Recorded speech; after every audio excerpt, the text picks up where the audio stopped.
Movie की शुरुआत में एक आदमी को दिखाते हैं जिसका नाम डेविड है। इसे लगभग इस मूवी का हीरो कह सकते हैं। उसका एक लड़की के साथ झगड़ा चल रहा होता है। देखने में तो ये कोई कपल फाइट लगती है और यही उसकी गर्लफ्रेंड भी है। जब देखो जहां देखो इन दोनों का झगड़ा नॉन स्टॉप चलता ही रहता है। इन दोनों के बीच सिर्फ फाइट और फाइट और फाइट ही चल रही होती है। उसकी गर्लफ्रेंड उससे शादी करना चाहती है और बाल बच्चों के साथ एक हैप्पी फैमिली गुजारना चाहती है, पर अपना डेविड तो बिल्कुल अपोजिट सोच का है। वो बच्चों से बेहद नफरत करता है। वो हमेशा गिटार हाथ में ले घूमता ही रहता है। उसका मानना है कि अगर वो जिंदगी में कुछ बनना चाहता है तो वो म्यूजिशियन ही बनेगा। और पहले तो वो एक बैंड का मेंबर भी हुआ करता था, पर बैंड वालों ने उसको बाहर निकाल दिया। इसलिए अब वो रोज सड़क पर खड़ा होकर गिटार बजाता रहता है। जब भी घर आता है तो अपनी गर्लफ्रेंड से लड़ना उसका मेन काम होता है। इस तरह एक दिन उन दोनों का झगड़ा हद पार कर जाता है और डेविड सिर्फ अपना प्लेस्टेशन साथ लेकर घर से बाहर चला जाता है। बाहर जाने के बाद वो रियलाइज करता है कि इतने दिन तो वो अपनी गर्लफ्रेंड के घर में था, पर अब तो रहने की कोई जगह भी नहीं है। फिर रहने का कोई और ठिकाना न पाकर वो अपनी दीदी टेस के घर जाता है। टेस का एक बेटा है फ्लेक्स। वो पूछता है, अब हमारे साथ ही रहोगे क्या अंकल? डेविड उसे अपने लिए एक कप कॉफी बनाने के लिए कहता है। वो कहता है, अरे ओ अंकल, मैं 5 साल का बच्चा हूँ, मैं कॉफी कैसे बनाऊंगा? ऐसा कहकर फ्लिक्स टीवी देखने लग जाता है। टीवी में उसका फेवरेट टेडी वाला शो चल रहा होता है। वो शो एकदम बेकार टाइप का होता है, पर उसे देखकर वो खुशी से नाच रहा होता है। तब वो डेविड का प्ले स्टेशन और जॉयस्टिक देखकर उससे पूछता है कि ये सब क्या है। डेविड उसे एक ज़ॉम्बी गेम डालकर देता है। इतने में उसकी माँ दौड़ती भी आती है और डेविड को गुस्सा करती है कि इस तरह का गेम उसे खेलने के लिए क्यों दे रहे हो। फिर डेविड कहता है कि अरे ये तो सिर्फ एक गेम है। एक्चुअली फ्लेक्स भी उस गेम को बहुत अच्छे से खेल रहा होता है। फिर कुछ देर बाद वो खाना खाने के लिए बैठते हैं। टेस ने सबके लिए वेज पिज्जा मंगवाया होता है। पिज्जा बहुत ही बेस्वाद होता है। फ्लेक्स को डायबिटीज है और कई तरह की मेडिकल प्रॉब्लम्स होती हैं, जिसकी वजह से उसे ऐसे बेमसाले वाला फूड खाना पड़ता है। पर डेविड उससे कहता है, अरे यार फ्लेक्स, तुझे कुछ नहीं होगा, तुझे जैसा फूड खाना है तू बिल्कुल खा। और कहता है, इधर आ, मैं तुझे खिलाता हूँ। यही नहीं, वो उसके सामने गंदे गंदे वर्ड्स भी यूज करता है। फ्लेक्स बहुत ही क्यूट तरीके से कहता है कि अंकल, बैड वर्ड्स नहीं बोलने चाहिए। और वो अक्सर अपनी टीचर मिस कैरोलिन का जिक्र करता है। मिस कैरोलिन ने ये करने को कहा है, मिस कैरोलिन ने वो करने को कहा है, ऐसा ही कहता रहता है। डेविड ये सुनकर बहुत इरिटेट हो जाता है और कहता है कि कौन है वो टीचर, उससे कहो जाए फांसी लगाए। ऐसे शब्द सुनकर टेस को बहुत गुस्सा आ जाता है और वो डेविड से पूछती है, आखिर तुम्हारी प्रॉब्लम क्या है? तुम ऐसा क्यों हो? तुम शादी वगैरह करना नहीं चाहते और बच्चों से तुम इतनी नफरत क्यों करते हो? एक्चुअली टेस और डेविड का पास्ट मुश्किलों से भरा था। उनके पिता उन्हें बचपन में ही छोड़कर चले गए थे। बचपन के उस दर्द से डेविड अभी बाहर नहीं आया होता है। वो कहता है, मैं डैड की तरह नहीं बनना चाहता। इतना ही नहीं, मुझे खुद पता नहीं कि मुझे बच्चे क्यों पसंद नहीं है। उसकी ये बातें सुनकर टेस उसे खूब समझाने लगती है कि हमारे डैड ऐसे थे, इसका मतलब ये नहीं कि तुम भी वैसे ही बन जाओगे। बच्चे हमेशा परेशान नहीं करते। घर में बच्चे होते हैं तो हमारा स्ट्रेस बहुत ही कम हो जाता है, ये शायद तुम नहीं जानते। इस तरह वो एडवाइस पे एडवाइस देती रहती है। फिर रात को वो फ्लेक्स को कहानियां सुनाती है ताकि उसे आराम से नींद आ जाए। अपनी कहानियों में भी टेस कई मोटिवेशनल बातें बताती है। सुनकर डेविड का भी मन करता है कि वो अपने आप को बदले और एक अच्छी जिंदगी जीकर देखे। शायद उसमें ये बदलाव अचानक ही आ गया था। बेचारे सोते हुए फ्लेक्स को हिलाकर उसको उठाता है और उसे स्टार वार्स के डेथ वेडर वाला कॉस्ट्यूम पहनाता है। फिर उसे समझाता है कि बात सुन फ्लेक्स, एक्टिंग करना आसान काम नहीं होता। तुम जिस कैरेक्टर का ड्रेस पहनोगे सच में तुम वही कैरेक्टर बन जाओगे। तो फ्लिक्स बड़े प्यार से कहता है, ओके अंकल। डेविड कहता है, क्या ओके अंकल? अपने कैरेक्टर की आवाज में बोल यार। फिर फ्लेक्स अपनी आवाज बदलकर कहता है, ओके अंकल। वो सच में अपने को वही कैरेक्टर समझने लगता है। उसे लगता है कि वो अपना हाथ हिलाएगा और चीजें उसके रास्ते से हटने लग जाएंगी। उसे लेकर डेविड अपनी गर्लफ्रेंड के अपार्टमेंट में लेकर जाता है। उसके पास फ्लैट की चाबी होती है। वो फ्लेक्स से कहता है, मैं मेन दरवाजे पर खड़ा रहूंगा और तुम तुरंत ये बोर्ड उसको दिखाना। उस बोर्ड पर लिखा होता है, मुझसे शादी करोगी? तो प्लान के मुताबिक दरवाजा खोलता है, पर वहाँ कुछ और ही सेंस चल रहा होता है। उसकी गर्लफ्रेंड किसी और के साथ होती है। डेविड चौंक जाता है। कम से कम बच्चे की आंखें तो बंद कर दी होती, वो भी डेविड नहीं करता। बाद में उसे अपनी गलती का एहसास होता है। फिर वो अपना गुस्सा गर्लफ्रेंड पर निकालता है कि मैं तुमसे शादी के लिए पूछने आया था। वो भी उसे अपने हिस्से का सुनाती है, तुमने क्या समझा था? मैं तुम्हें इसलिए नहीं छोड़ रही हूँ कि तुम शादी नहीं करना चाहते या बच्चे नहीं चाहते। मैं तुम्हें इसलिए छोड़ रही हूँ क्योंकि तुम एक निकम्मे इंसान हो। यही नहीं, वो इससे भी ज्यादा खरी खोटी उसको सुना देती है। डेविड की तो बोलती ही बंद हो जाती है। वो चुपचाप फ्लेक्स को लेकर वहाँ से चला जाता है। घर आते ही फ्लेक्स अपनी माँ को पूरी कहानी सुनाता है। मम्मी, मैंने ना जब डोर ओपन किया तब जानती हो वो आंटी क्या कर रही थी। इतने में डेविड उसका मुंह बंद कर देता है और सोचता है कि अबे मेरी पोल खोलेगा क्या पूरी। ऐसी बातें बच्चे के मुंह से सुनकर टेस डेविड पर बहुत गुस्सा करती है कि वाह, तुम्हें एक जिम्मेदारी दी थी और वो तुमने बड़ी अच्छे से निभाई। तुम मेरे बच्चे को अपने साथ लेकर गए और अनाप शनाप दिखाकर घर ले आए। तुम पहले यहाँ से निकल जाओ। ये सुनकर डेविड बच्चों की तरह रोने लगता है। टेस भी क्या करती बेचारी, आखिर उसका भाई जो ठहरा वो उसको रोना बंद करवाती है और कहती है अगर तुम यहाँ रहना चाहते हो तो तुम्हें कुछ काम करना पड़ेगा। मेरे बेटे की देखभाल तुम ही करोगे। डेविड मान जाता है। फ्लेक्स बहुत ही अच्छा बच्चा है, पर उसे जितनी भी बुरी बातें सिखानी होती है डेविड उसको सब कुछ सिखाता है। एक दिन वो उसे स्कूल छोड़ने जाता है। फ्लेक्स तो अक्सर बीमार पड़ जाता है और इसीलिए दूसरे बच्चे उसका मजाक उड़ाते हैं। ये देखकर डेविड कहता है कि वो लोग तेरा इतना मजाक उड़ा रहे हैं और तू चुपचाप बैठा हुआ है। इस तरह उससे बातें करता हुआ फ्लेक्स को क्लासरूम में छोड़ने जाता है। तभी वो कैरोलिन को पहली बार देखता है। कैरोलिन को देखकर तो डेविड का मुंह खुला का खुला रह जाता है। ये तो बहुत खूबसूरत है यार। अब तक तो उस टीचर के बारे में वो उल्टा सीधा कह रहा था, पर अब बिना वजह उसके पास जाता है और अपना इंट्रोडक्शन देने लग जाता है। हे, मैं डेविड हूँ, मैं फ्लेक्स का अंकल हूँ। इसकी माँ थोड़ा गैर जिम्मेदार औरत है, इसलिए इसका ख्याल रखने के लिए मैं यहाँ आया हूँ। ये सुनकर तो कैरोलिन उसे बड़ी इज्जत की नजरों से देखती है। डेविड को तो बच्चे बिल्कुल भी पसंद नहीं होते, पर कैरोलिन को बच्चे बेशक पसंद होते हैं। उसे इम्प्रेस करने के चक्कर में डेविड बच्चों पर बड़ा प्यार कर रहा होता है। वो वहाँ से जाने का नाम ही नहीं लेता। कैरोलिन किसी तरह उसे वहाँ से भेज देती है। फिर डेविड फ्लेक्स से विदा लेता हुआ कहता है, ओके बेटा, मैं शाम को तुम्हें लेने जरूर आऊंगा। और डेविड को तो देखिए वो क्लास के खत्म होने से पहले ही वहाँ टपक जाता है। वो कैरोलिन से मिलने का बहाना ढूंढता रहता है, पर उसकी कोशिशें रंग नहीं लाती। पर कैरोलिन उससे बहुत अच्छे से पेश आती है और फ्रेंडली तरीके से बातें करती है। तब वहाँ दूसरी टीचर आती हैं और कहती हैं, आपके साथ कल एक्सक्लूशन पर जो टीचर आने वाले हैं उनकी तबीयत खराब हो गई है। अब आप ही कोई और टीचर ढूंढ लीजिए। अब आपको ही सभी बच्चों को संभालना होगा या फिर आप किसी और को अपने साथ ले लीजिए। तभी डेविड मौका पाकर उछल पड़ता है और कहता है, और कोई क्यों, मैं हूं ना, मुझे और कोई इंपॉर्टेंट काम नहीं है, मैं चलूंगा आपके साथ। कैरोलिन भी मान जाती है। घर पर तो टेस को बिल्कुल भी विश्वास नहीं होता कि उसको कोई काम मिल चुका है। वो कहती है, उन लोगों ने तुम्हें काम पर रखा कैसे।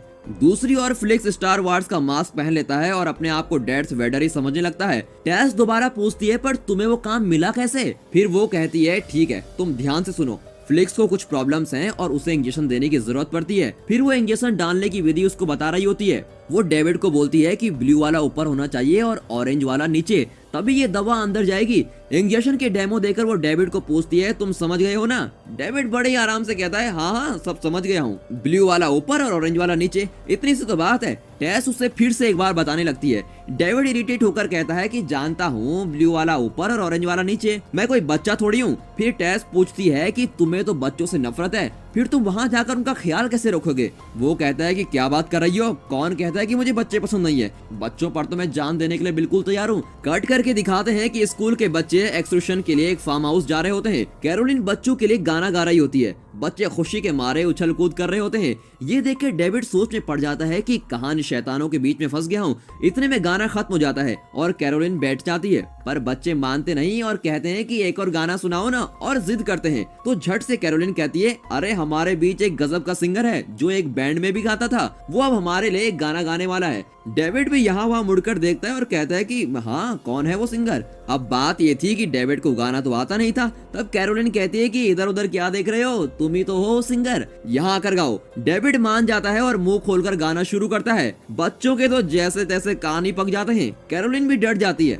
गाना बजाना बहुत हुआ, चलो अब चलने का टाइम हो गया है। ऐसा कहकर कैरोलिन डेविड को बिठा देती है और फिर वे अपने टूर पर निकल पड़ते हैं। ये लोग जिस फार्म हाउस के लिए निकलते हैं वहाँ से 5 किलोमीटर की दूरी पर एक आर्मी बेस को दिखाते हैं। उस बेस के अंडरग्राउंड में 2 लोग जा रहे होते हैं। वहाँ किसी प्राणी पर कोई रिसर्च चल रही होती है। शायद वो प्राणी वहाँ से बच निकलता है। वे दोनों उसे ही ढूंढ रहे होते हैं। तब वे देखते हैं कि एक ज़ॉम्बी उनके एक डॉक्टर को काट रहा होता है। तब उन्हें वायरलेस पर कोड रेड वाला मैसेज आता है कि सभी रिलीज हो गए हैं और दूसरे इंसानों को काट कर उन्हें भी अपनी तरह बना रहे हैं। इस वार्निंग और इमरजेंसी के बीच सब इधर उधर भाग रहे होते हैं। हमें दिखाते हैं कि ज़ॉम्बी वहाँ एक सोल्जर को काट रहा होता है। कट करके हमें फार्म हाउस पर ले जाते हैं। डेविड, कैरोलिन और स्कूल के बच्चे वहाँ पहुँच चुके होते हैं। सब बहुत ही खुश हैं। कैरोलिन बच्चों को हैंडल करना बड़ी अच्छी तरीके से जानती है और उनके साथ रहते हुए वो कभी कभी बच्ची भी बन जाती है। वो गाना सुनाने लगती है और बच्चों को बस से नीचे उतारती है। तभी वहाँ एक आदमी को देखकर बच्चे चिल्लाते हुए उसकी ओर भागते हैं। ये आदमी वही टेडी होता है जिसका शो फ्लिक्स घर पर देख रहा होता है। डेविड के समझ में कुछ नहीं आता कि ये बच्चे उसे देखकर इस तरह क्यों दौड़ रहे हैं। टेडी वहाँ डांस कर रहा होता है, वो भी शायद कैरोलिन पे फिदा हो गया था। वो कैरोलिन को आगे बुलाता है और उसे इम्प्रेस करने की कोशिश करता है। देखा आपने, हमारे यहाँ लोग गोरेपन के चक्कर में अपनी स्किन पर न जाने क्या क्या लगा रहे हैं, पर इस शहर में शायद काला होना भी एक खूबी मानी जाती है। तो वहाँ टीचर और बच्चे मजे से नाच रहे होते हैं। ये देखकर डेविड को लगता है कि वो कहाँ फंस गया। फिर बच्चे फार्म में घूमते हैं और गाते नाचते बड़े मजे में होते हैं। कट करके वो आर्मी बेस दिखाते हैं। उस आर्मी बेस के सभी लोग ज़ॉम्बी बन चुके हैं। वे सब वहाँ का गेट खोलकर बाहर आ जाते हैं और सीधा फार्म की तरफ आ रहे होते हैं। इतने में लंच टाइम हो जाता है। सारे बच्चे खाना पीकर खाकर बैठे हुए होते हैं। इस बीच डेविड फिर कैरोलिन को इम्प्रेस करने की कोशिश में उससे बातें करने लगता है, पर तभी वो कैरोलिन की उंगली की अंगूठी देखता है और कहता है कि ये अंगूठी कैसी है। कैरोलिन कहती है ये मेरी एंगेजमेंट की रिंग है, जल्दी मेरी शादी होने वाली है। ये सुनकर तो डेविड कोमा में चला जाता है और इतना मायूस हो जाता है कि क्या कहें। अभी उसे प्रॉब्लम होने लगती है और वो बच्चों को भी डांटने लगता है। तभी एक बच्चा बदमाशी कर रहा होता है। तब डेविड उस पर इस तरह चिल्लाता है कि जैसे वो कोई बच्चा नहीं बड़ा आदमी हो। फिर उन बच्चों को आसपास ट्रैक्टर में घुमाया जाता है। ट्रैक्टर चलाने वाला आदमी कहता है कि रास्ते में कुछ है, उसे देखने के लिए वो उतर जाता है। फिर कैरोलिन और डेविड भी ट्रैक्टर से उतर जाते हैं। कैरोलिन डेविड को गुस्सा करने लगती है कि तुम इतना भी नहीं जानते कि बच्चे से किस तरह पेश आना चाहिए, उनके साथ प्यार से बर्ताव करना चाहिए। इस तरह वो डेविड को एडवाइस कर रही होती है। बैकग्राउंड में एक ज़ॉम्बी ड्राइवर को खा रही होती है।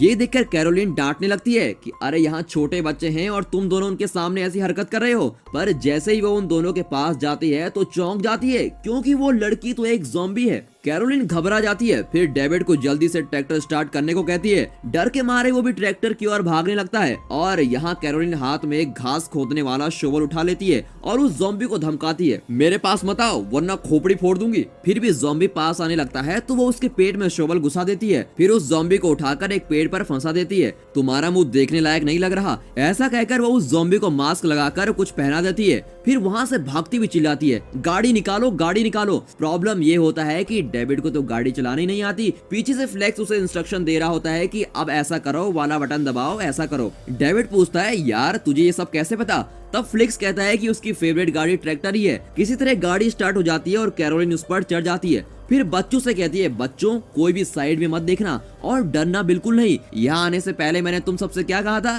कि हम एक सुपर गेम खेलने वाले हैं, कहा था ना, अब हम वही गेम खेलने वाले हैं, ओके। ऐसा कहकर वो बच्चों को किसी तरह से मैनेज कर लेती है। डेविड गाड़ी चला रहा होता है। जब वे फार्म के पास वापस आते हैं तो देखते हैं कि वो जगह पूरी ज़ॉम्बी से भरी पड़ी है, कोई भी जिंदा नहीं। इतने में गाड़ी रुक जाती है क्योंकि वहाँ आगे ज़ॉम्बी होते हैं। इसके आगे गाड़ी का जाना बिल्कुल भी मुश्किल होता है। अब बच्चे भी डरने लगते हैं। इस बात को सेंस करके कैरोलिन फिर अपनी बातें शुरू करती है और कहती है कि कौन कौन मेरे साथ ट्रेन गेम खेलना चाहता है। सब बच्चे कहते हैं कि मैं खेलूंगा और उछलने लगते हैं। वेरी गुड, तो तुम सब अब मेरी स्कर्ट पकड़ोगे और एक दूसरे के पीछे ट्रेन की तरह चलोगे, ओके। पर इस गेम का रूल ये है कि यहाँ जिन लोगों को तुम देख रहे हो उन्हें कोई नहीं छुएगा और ना ही उन्हें अपने को छूने देना है, ओके। इस तरह वो उस प्रॉब्लम को एक गेम बनाकर बच्चों को बहला रही होती है। सब एक लाइन में एक के पीछे एक चल रहे होते हैं। सबसे पीछे डेविड भी फ्लिक्स को उठाकर चल रहा होता है। मन ही मन ये सोच रहा होता है कि इन लोगों ने तो मुझे लास्ट में भेज दिया। फ्लिक्स को तो जरा भी डर नहीं लग रही होती है क्योंकि वो इसे ज़ॉम्बी गेम समझ रहा होता है, बिल्कुल वैसा ही ज़ॉम्बी गेम जैसा डेविड उसे अपने प्ले स्टेशन में खेलने को देता था। वो अपनी उंगलियों को गन बनाकर ज़ॉम्बी को धैर धैर शूट कर रहा होता है। इस तरह वे सब फार्म के अंदर चल रहे होते हैं क्योंकि फार्म में ही उनकी बस होती है। अगर किसी तरह बस तक पहुंचा जाए तो यहाँ से बच निकल सकते हैं। वहाँ पहुंचकर पता चलता है कि बस के आसपास और ज़ॉम्बी हैं। ये रास्ता भी अब बंद हो चुका है। अब उनको प्लान भी बनाना बहुत जरूरी था। वहाँ एक गिफ्ट शॉप को देखते हैं। वे सब उस गिफ्ट शॉप में छुपने की कोशिश करते हैं। सब मिलकर गिफ्ट शॉप का दरवाजे को पीटते हैं। अंदर वो टेडी बैठा हुआ होता है पर दरवाजा नहीं खोलता। वो सिर्फ टीवी पर ही बच्चों से प्यार करता है। असल जिंदगी में तो शायद बहुत ही गंदा है। सच में उसे बच्चे बिल्कुल भी पसंद नहीं होते। बच्चों के पीछे ज़ॉम्बी आ रहे होते हैं पर ये सब देखकर भी वो टेडी अंदर का दरवाजा नहीं खोलता। इतने में वहाँ भेड़ बकरियों का निकलने का छोटा द्वार नजर आता है। फिर सभी उस द्वार के अंदर चले जाते हैं। आखिर में जब कैरोलिन अंदर जा रही होती है तो एक ज़ॉम्बी उसका बैग छीन लेता है और उस बैग को वहीं छोड़कर कैरोलिन फटाफट अंदर भाग जाती है। बाहर डेविड अभी भी फंसा हुआ होता है, पर किसी तरह से वो भी बचकर गिफ्ट शॉप के छप्पर के ऊपर चढ़ जाता है। कैरोलिन और बच्चे गिफ्ट शॉप के अंदर आ जाते हैं। वहाँ दूसरे कमरे में जाने का एक दरवाजा होता है जिसे वे खटखटाने लगते हैं। उसी कमरे में टेडी होता है और वो दरवाजा खोलने का नाम नहीं लेता। तभी डेविड ऊपर से दरवाजे को तोड़ता हुआ नीचे गिरता है। अंदर टेडी और उसके बीच घमासान लड़ाई होती है। लड़ाई के बीच डेविड टेडी के मुंह में स्टेपलर लगा देता है। लड़ाई में टेडी को हराकर डेविड वहां का दरवाजा खोलता है और सबको अंदर बुलाता है, पर बच्चे अभी भी बहुत डरे हुए होते हैं। पर फ्लिक्स कहता है कि इस गेम में तो बहुत मजा आ रहा है। वहाँ बैठी एक लड़की कहती है कि उसे डर लग रहा है। कैरोलिन उसे बताती है कि इसमें डरने की तो कोई बात ही नहीं है, हम ही तो यहाँ जीत रहे हैं। अभी देखो हम लेवल फर्स्ट में हैं, इसके बाद लेवल 2 आएगा, फिर लेवल 3 आएगा। तब एक लड़का पूछता है कि कितने लेवल्स हैं इसमें। कैरोलिन सिचुएशन को बड़ी अच्छी तरह से मैनेज करती है और कहती है कि सिर्फ थोड़े ही लेवल्स हैं, अब घबराने की भी कोई बात नहीं। पीछे से टेडी बच्चों की हिम्मत तोड़ने वाली बातें कर रहा होता है। वो कहता है तुम्हें डरना ही चाहिए। बच्चों में एक मोटा लड़का है जिसका नाम मैक्स है। वो पूछता है कि हम गोल्फ कब खेलेंगे। कैरोलिन कहती है कि वो बाद में खेलेंगे बेटा, अभी तुम थोड़ा शांत बैठ जाओ। फिर वो फ्लिक्स से कहती है कि अच्छा फ्लिक्स, तुमने तो अपने अंकल के साथ एक गेम खेला है ना, तो हमें इस गेम के बारे में जरा बताओ। फ्लिक्स एक्सप्लेन करने लग जाता है। कहता है ये ज़ॉम्बी आवाज सुनने पर आते हैं, इन्हें शूट करने से कोई फायदा नहीं होता, पर इनके सर को काट दो तो ये मर जाते हैं। इतने में कैरोलिन कहती है देखा बच्चों, ये सिर्फ एक गेम है। टेडी अपनी आदत से बाज नहीं आता और फिर कहता है कि बच्चों वो झूठ बोल रही है, यहाँ जो हो रहा है वो रियल है और ये सब हमें खाने वाले हैं। बच्चे और भी घबराने लगते हैं। फिर वो कहती है कि बच्चों बात एक्चुअली ये है कि टेडी को जादू की झप्पी चाहिए। ऐसा कहकर कैरोलिन टेडी के पास जाती है। उसने अपने हाथ में एक नुकीली चीज भी उठा ली होती है। फिर टेडी को गले लगाते हुए नुकीली चीज टेडी के पेट में घुसा देती है। टेडी से कहती है कि अबे मैं इतनी मेहनत कर रही हूँ और तुम बीच में टांग अड़ा रहे हो, अगर आइंदा अपना मुंह खोला तो सीधे पेट में घोप दूंगी, समझे क्या? अपनी जान प्यारी हो तो बच्चों से बोलो कि ये गेम है। तो टेडी रोता हुआ कहता है कि हाँ ये गेम ही है। फिर वो बच्चों से कहती है कि देखा बच्चों, तुम्हारे फेवरेट टेडी भी कह रहे हैं कि ये गेम है। ऐसा कहकर कैरोलिन अपनी क्यूट सी स्माइल देती है। डेविड बच्चों का बहुत ख्याल रख रहा होता है। वो उन्हें स्नैक्स लेकर देता है। फ्लिक्स कहता है अंकल ये सब मेरी हेल्थ के लिए अच्छा नहीं है। डेविड उसको कहता है कि तुम्हें कोई प्रॉब्लम नहीं होगी, ये लो तुम भी खा लो। डेविड उसे भी स्नैक्स पकड़ा देता है। स्नैक्स खाने के बाद फ्लेक्स को कोई एलर्जी हो जाती है और उसको सांस लेने में बहुत मुश्किल हो रही होती है। तब कैरोलिन कहती है कि इसे कभी कभी ऐसा होता है। डेविड तुम इसका इंजेक्शन लाए हो ना? डेविड इंजेक्शन निकालता है। कैरोलिन उसे इंजेक्शन मांगती है ताकि वो फ्लेक्स को दे सके, पर डेविड जिद करता है कि नहीं नहीं, मैं जानता हूँ इसको कैसे लगाना है, मेरी दीदी ने मुझे सिखाया है कि इसको कैसे डालना है। पर यहाँ आकर डेविड इंजेक्शन को उल्टी तरफ से डाल देता है और पूरी दवाई उसके हाथ में ही चढ़ जाती है। इस तरह इंजेक्शन तो अब वेस्ट हो जाता है और बेचारा फ्लिक्स सांस भी नहीं ले पाता और तड़प रहा होता है। पर फ्लिक्स के बैग में एक स्पेयर इंजेक्शन भी होता है।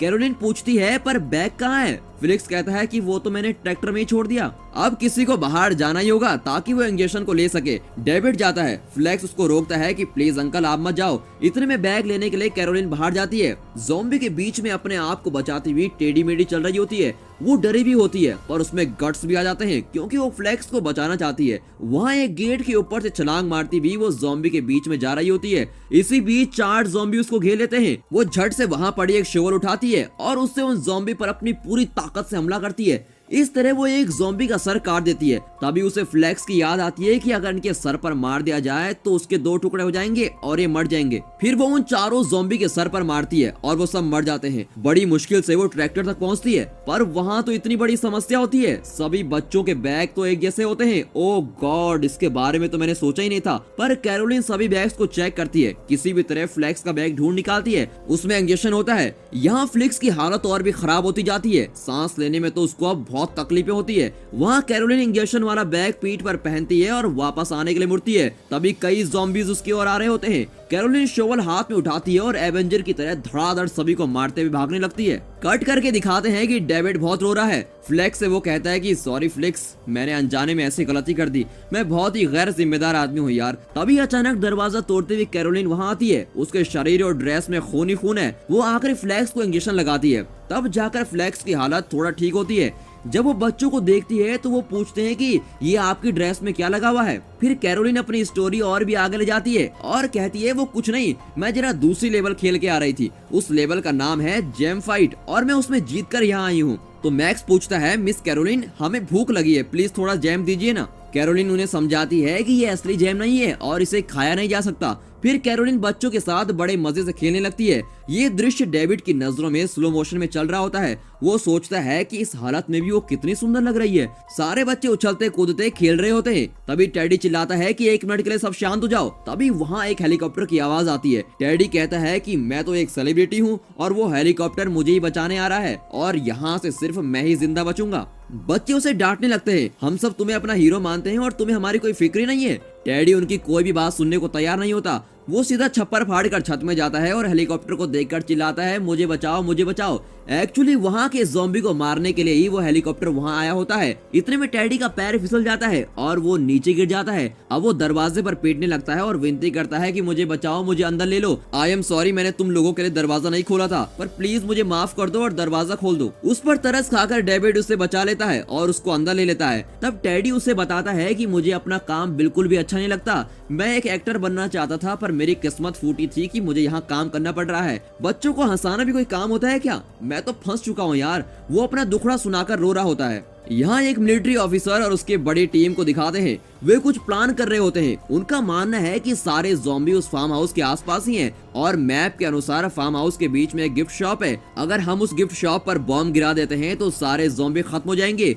उनके बीच डिस्कशन चल रहा होता है। उन्हें नहीं पता कि फार्म के अंदर तो ये सारे लोग पड़े हैं। फिर रात हो जाती है और बच्चों को भूख भी लगने लगती है। अब बेचारी कैरोलिन खाना कहाँ से लाती? वो गाना गाकर बच्चों को सुलाने की कोशिश कर रही होती है। यहाँ कट करके दिखाते हैं कि बच्चों के पेरेंट्स बाहर खड़े हैं और मिलिट्री के लोग उन्हें अंदर आने नहीं दे रहे। पेरेंट्स वहाँ खड़े खड़े चिल्ला रहे होते हैं। तब फ्लेक्स की माँ टेस डेविड को कॉल करती है। सिग्नल न होने के कारण कॉल कनेक्ट नहीं हो पाता। फिर वो वॉइस मेल भेजती है कि मेरा बेटा कैसा है, वो ठीक है ना, वो तुम्हारे साथ ही है ना। ये सब कहते हुए वो रो रही होती है। यहाँ जैसे तैसे कई बच्चे सो जाते हैं पर 2 बच्चे सो नहीं पाते, एक फ्लेक्स और दूसरी एक लड़की जो पहले से बहुत डरी हुई थी। तब पहली बार डेविड बड़े प्यार से उनसे बातें करता है। यही नहीं, वो एक गाना गाता है और उन दोनों को सुलाता है। तब फ्लेक्स पूछता है कि ये गाना तो मेरी मम्मी भी गाती है, तुम कैसे जानते हो? तो डेविड कहता है वो सिर्फ तुम्हारी माँ नहीं, वो मेरी माँ भी है। मुझे भी वो यही गाना सुनाकर सुलाया करती थी। जानते हो तुम्हारी माँ एक सुपर हीरो है। हमारे पापा हमें छोड़कर चले गए थे पर तुम्हारी माँ ने मेरी इतनी अच्छी तरह से देखभाल की। और डेविड थोड़ा सेंटिमेंटल सा हो जाता है। कैरोलिन ये सब देखकर रो रही होती है। फिर डेविड और कैरोलिन बैठकर बातें कर रहे होते हैं। कैरोलिन उसे अपने बारे में सच्चाई बता देती है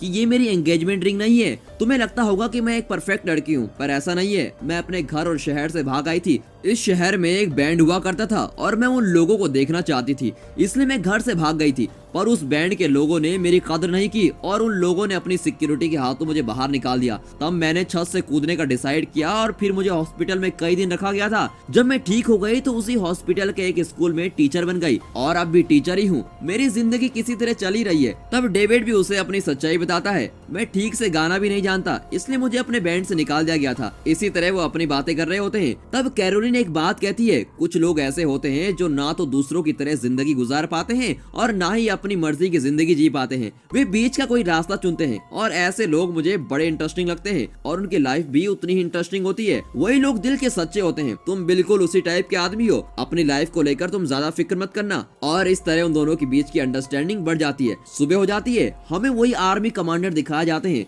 वे अपने सुपीरियर को ये इन्फॉर्मेशन दे रहे होते हैं कि 1 घंटे में उस जगह पर हम ब्लास्ट करने वाले हैं। यहाँ डेविड उठता है और कहता है, हमारे यहाँ से बचने का एक रास्ता है। मेरे पास एक आइडिया है। वो अपना आइडिया टेडी को बताता है पर वो कहाँ मानने वाला था। आइडिया ये था कि उन दोनों में से कोई यहाँ से भागकर बाहर जाएगा और बाहर रखे ट्रैक्टर को यहाँ लाएगा। फिर बच्चों को उस पर बिठाकर यहाँ से भाग ले जाएंगे। इसी तरह हम बच पाएंगे। पर टेडी तो जाने को तैयार ही नहीं होता और कहता है, मुझसे उतनी दूर नहीं भागा जाएगा, मुझे तो तुम छोड़ ही दो। कैरोलिन भी नहीं जा पाएगी क्योंकि बच्चों को उसकी जरूरत है। बाकी बचा डेविड। वो जाने को तैयार हो जाता है पर टेडी उसे भी मना कर देता है और कहता है कि जब तक तुम ट्रैक्टर को यहाँ लाओगे तब तक तो ज़ॉम्बी आ जाएंगे। फिर वो कहता है कि पर मेरी वैन तो बाहर ही है, तुमने उसे रास्ते में देखा ही होगा, वो बहुत तेज भी चलती है। उसके ऊपर एक ओपनिंग भी है जिसके जरिए हम बच्चों को वैन के अंदर उतार सकते हैं। उसका ये आइडिया सबको ठीक लगता है पर बच्चे बहुत घबरा जाते हैं। एक लड़की को भूख लगती है तो दूसरी लड़की गेम खत्म होने को कहती है। इतने में मैक्स गेम खेलने की जिद करता है। किसी को ये चाहिए, किसी को वो चाहिए। कैरोलिन की तो कुछ समझ में नहीं आ रहा होता है कि अब करे क्या। पर इतने में डेविड एक गाना गाकर बच्चों को शांत करता है। बच्चे फिर खुश हो जाते हैं। डेविड कहता है, बच्चों थोड़ी देर शांत रहो, फिर हम यहाँ से निकल जाएंगे। तब कैरोलिन उसे देखती है और पूछती है, तुम इतना अच्छा गाना गा लेते हो, फिर तुम गाते क्यों नहीं? नहीं। डेविड कहता है पहले हम यहाँ से निकल जाएं, उसके बाद बात करते हैं। फिर डेविड और टेडी वहाँ से बाहर जाते हैं। छप्पर पर आकर दोनों देखते हैं कि वहाँ बहुत सारे ज़ॉम्बी रेंग रहे हैं। अपना टेडी रोम्बो की तरह मिशन पर तो निकल पड़ता है, पर ज़ॉम्बी को देखकर गिड़गिड़ा जाता है। तभी वो रस्सी के सहारे बाहर जाने की कोशिश करता है, पर फिसलकर वहाँ गिर जाता है। तब डेविड कहता है कि मैं ज़ॉम्बी को डिस्ट्रैक्ट करता हूँ, तुम भागो। टेडी भागने लगता है, तभी उसे एक ज़ॉम्बी बच्चा काटने आता है। गुस्से में टेडी उस छोटे ज़ॉम्बी बच्चे को ही काट देता है और चिल्लाता है कि काटने से ऐसा ही दर्द होता है, समझे। फिर वो रियलाइज करता है कि अरे ये क्या, मैंने क्या कर दिया, मैंने तो खुद ही ज़ॉम्बी को काट दिया है। वो सोचता है कि ज़ॉम्बी का खून वो पी चुका है और खुद भी ज़ॉम्बी बन जाएगा, पर ऐसा नहीं होता। किसी तरह दोनों वैन के पास पहुंच जाते हैं। टेडी वैन में चढ़ जाता है। डेविड कहता है यार यू आर ग्रेट, ओके ये दरवाजा खोलो, शायद लॉक हुआ है। पर टेडी डोर नहीं खोलता और कहता है सॉरी डेविड, बच्चों को साथ लेकर हम यहाँ से नहीं निकल पाएंगे,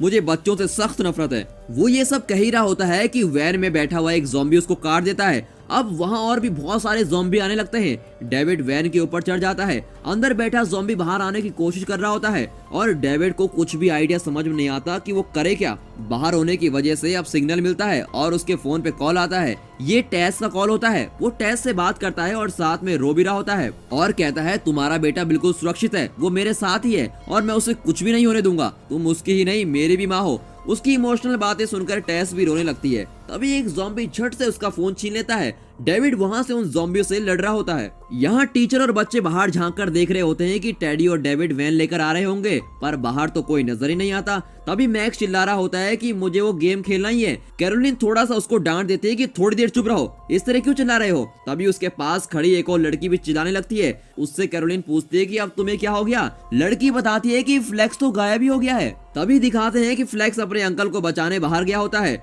उसने डेथ वेडर वाला कॉस्ट्यूम पहना होता है। डेविड ने उसको सिखाया था कि डेथ वेडर वाला कॉस्ट्यूम पहनने पर वो खुद डेथ वेडर बन जाएगा, इसलिए कॉस्ट्यूम पहनकर वो ज़ॉम्बी को मिटाने उनके बीच चला जाता है। ज़ॉम्बी को अपनी ओर आते देखकर वो हाथ दिखाता है तो वहाँ का गेट बंद हो जाता है। अब उसे यकीन हो जाता है कि उसके पास डेथ की पावर आ गई, पर असलियत ये होती है कि ज़ॉम्बी उस गेट के पास होते हैं और उनकी वजह से वो गेट बंद होता है। ज़ॉम्बी के बीच फ्लेक्स फिर घूम रहा होता है। वैन के ऊपर बैठा डेविड सारी उम्मीदें खो चुका होता है। कुछ ही देर में ज़ॉम्बी उसको काट खाएंगे। तभी अचानक उसे एक गाड़ी की आवाज सुनाई देती है। वो देखता है कि फ्लेक्स ट्रैक्टर चला रहा होता है। ट्रैक्टर की उसे इतनी अच्छी नॉलेज होती है कि वो किसी एक्सपर्ट ड्राइवर से कम नहीं होता और अपने अंकल को बचाने आ रहा होता है। डेविड बच जाता है और ट्रैक्टर पर चढ़ जाता है। वो फ्लेक्स से कहता है यार flex you are rocking.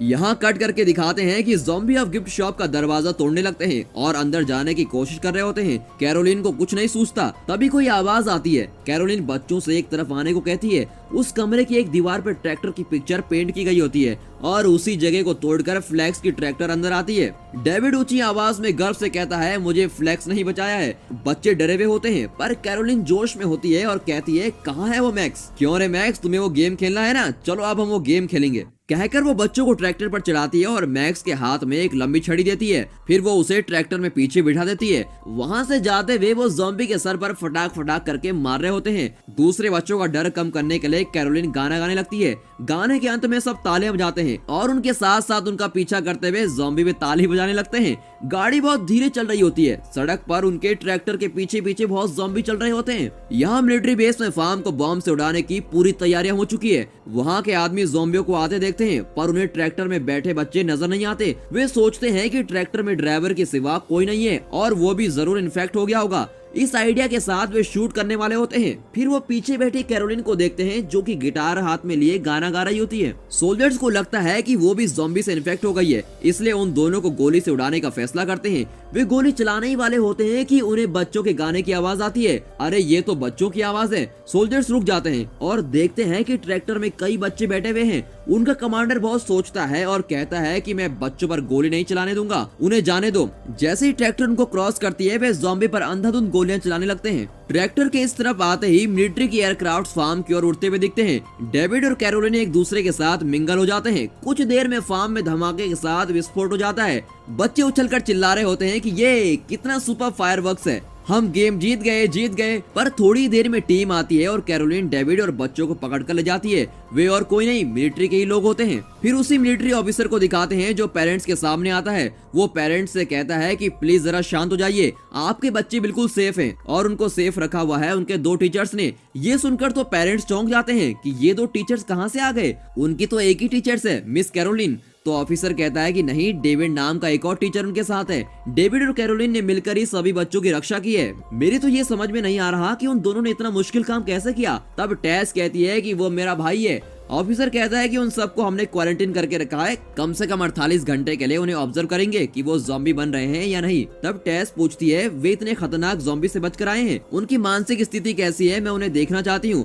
Officer बताता है कि वे सब बड़े मजे में हैं। सब चौंक जाते हैं कि क्या सब बड़े मजे में हैं? कट करके दिखाते हैं कि डेविड और कैरोलिन गिटार बजाते हुए बच्चों के साथ बहुत खुश हैं। बच्चे भी बड़े मजे कर रहे होते हैं। पेरेंट्स उन्हें अंदर आकर देखते हैं और चकित रह जाते हैं कि ये दोनों कितनी खुशी से इन बच्चों को संभाल रहे हैं। इसी हैप्पी एंडिंग के साथ ये मूवी खत्म होती है। आपको भी ये मूवी बहुत पसंद आई होगी। इस वीडियो को जरूर शेयर कीजिए और अगर आप इस चैनल को देख रहे हो तो आई एम श्योर आप हमारे चैनल के डाई हार्ड फैन हो, और डाई हार्ड फैन होने के नाते आप शेयर कीजिए। And finally thanks for watching.